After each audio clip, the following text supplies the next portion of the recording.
I guarantee you in the next couple years, we will all wish that we could go back to this year's All-Star game. Because if there's one thing about the NBA, it's how much nostalgia takes over everyone's takes and opinions on the game. Now, I'm not going to sit here and say that this year's All-Star game was one of the best ones we've ever seen, but it seems like every year we hear the same exact thing. There's not enough defense. But a lot of us don't seem to really dive into this and see that it's more than just the players not caring anymore. I'll show you a quick example. We all look back on the 2016 All-Star weekend and All-Star game with such great memories. Like all the moments of Kobe's last All-Star game, LeBron was having a legendary season, Drake was there because it was in Toronto. I mean, it was all so good to look back on, right? But that's until you actually go back and see what people were really saying at that time. And guess what? It's the same exact thing we hear today. Like the Oklahoman newspaper, which I think I'm saying that right. I'm not from Oklahoma. I don't know. With the headline, "The NBA All-Star Game has become unwatchable," where they voiced their opinion on the heavy offense, which by the way, I think a lot of people forget that 2016, they almost hit 200 points. Or this tweet from ESPN, for example, that shows Russ hanging off the basket because he was the All-Star Game MVP. He had a great game. But these comments aren't the same comments that we see today where everyone praises the performances. No, they were all talking about how there's no defense, how they missed the defense in the All-Star Game. And finally, Sports Illustrated, who didn't take this time to praise Kobe in his last, All-Star game. No, instead they spent a majority of the article complaining about how it wasn't competitive enough. And honestly, when looking back at these articles, I was mind blown because the way everyone talks about the 2016 All-Star game, you would think that there was peace on earth. You would think that all these fans were friends with each other and everyone was having a good old time, but in reality, it was just as bad and there was just as much complaining as there is today. And speaking about complaining, the one biggest complaint I saw so far for this year's game was that the Eastern Conference was trying too hard. Like, you cannot be fucking serious. When the players don't try, everyone complains and says that they don't even try in the All-Star game anymore. They're not competitive. But then when they do try, they're labeled as tryhards who are just doing all this for a fake championship, or Damian Lillard doing all of it for a fake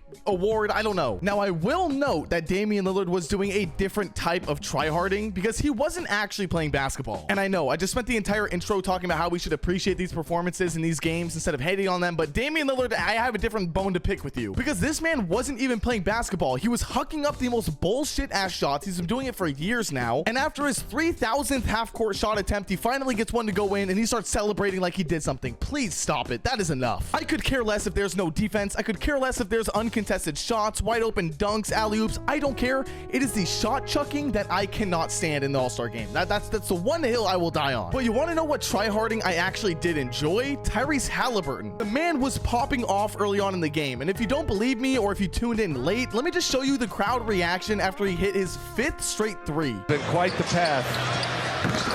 That one rattles in. Halliburton on a... And believe it or not, there were actually a ton of funny and good moments that I feel like will go unnoticed and will fall into the void of forgotten NBA All-Star Game events unless we bring them up. So I'm going to go through a couple of them right now. This moment where Cat and Ant refuse to shoot the three just for Cat to take it and then brick the hell out of it. Jokic going for the breakaway dunk just to absolutely give up halfway through was really funny, which he then attempted another dunk at the end of the game. And if I'm not mistaken, I'm pretty sure he missed that one too, or he didn't dunk it all the way. I can't remember. I'm showing it up on the screen. Luka was also doing some dunk attempts. I mean, these two do not give two shits about the All-Star game, so seeing them actually go for a dunk was pretty interesting. But by far my favorite moment was Damian Lillard getting booed after receiving the MVP trophy, and then the camera panning over to Tyrese Halliburton, and he clearly looks upset. He had the same exact face that Kai Cenat had when he didn't win the Celebrity Game MVP. But anyways, going back to the comments I showed you guys earlier about how in 2016 there was everyone still complaining about there being no defense, it made me want to go back even further and watch these All-Star games and see if things have really changed, because the way everyone talks about the old All-Star games is crazy to me. I'm only 18. I didn't get to watch the 1996 and 2001 All-Star game, so those are the two that I went back to rewatch. And to be honest, in the 1996 All-Star game, there wasn't as much defense as I thought there would be. Now, there is for sure a lot more than what we see today, but the way people talk about the 90s defense overall, I feel like this would have been an absolute WWE smackdown, but it really wasn't that much. I would say it's probably today's NBA, but maybe trying 30% more, because I think one of the biggest things when looking back at these old All-Star games is that there was more of a positioned basketball game being played. Today, we don't have positions, so these guys running in transition don't have anywhere to really go. Not to mention some of these lineups, we're seeing like 4 guards out on the floor, so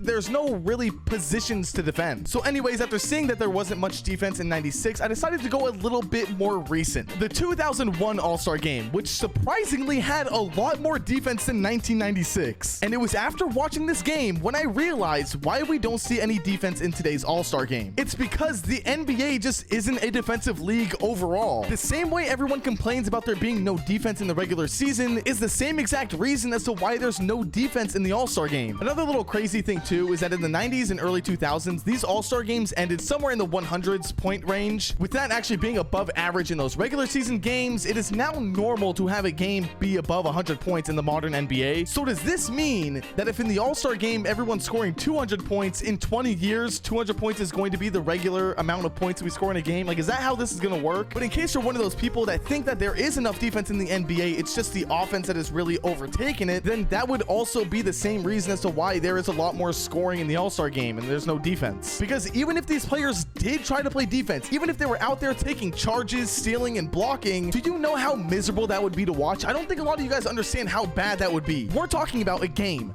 with Giannis, Embiid, if healthy, SGA. I mean, every free throw merchant that you know of is in this game. I feel like we should all appreciate the fact that we actually get to watch a game that's not interrupted by reviews and free throws every 2 seconds. So yeah, I guess the point of this video isn't me trying to force you guys to like the All-Star game, because I completely understand and agree with a lot of the takes as to why it's not really that fun to watch. It's more of me saying to take in the current moments, because seeing these videos of all these legends and new legends coming into the game all being together is gonna be something that we look back on as a legendary moment, the same way we look back on those other years of All-Star games. With that being said, I would appreciate it if you guys went down and liked and subscribed. It helps out the channel a ton. And also comment your opinion down below. Even if you don't agree with me, I love to read and respond to every single one down there. So with that being said, I'll see you guys all in the next one, even though we don't get any more NBA games for the next couple days. It's gonna be pretty miserable, but I'll see you guys later.